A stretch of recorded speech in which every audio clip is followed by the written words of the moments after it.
It is hard to underestimate how much does the Georgia's EU integration mean for me as for a disabled woman who sees disabled women as members of the European Parliament, who sees how disabled people are being represented in that union, even though we know that everywhere around the world we are the last ones to get our fair share, unfortunately. I don't want to remember how I, together with thousands of other activists, was sitting paralyzed, unable to do anything, with sense of despair and full incapacity, just scrolling through in depression and anxiety in the last days of February of last year when the full-scale invasion was initiated against Ukraine.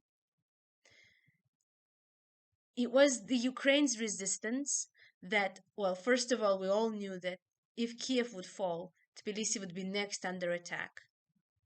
And it is the war against Ukraine that opened an opportunity for Georgia to apply for EU membership candidacy much earlier than it was planned, few years earlier. Nobody would imagine this before this war.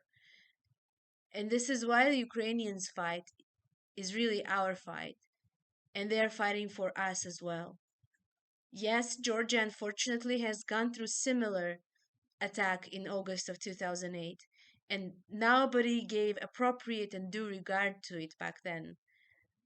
However, we would not be able to withstand the attack of similar scale and scope as we did not have enough resources or territory to repel this huge and this intensive offensive that Russia has launched against Ukraine now.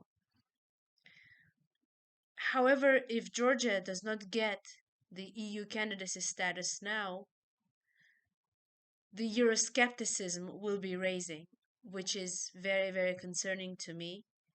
I would say not even skepticism, but rather disappointment. Therefore, I think it's very important, it's decisive that we receive it now.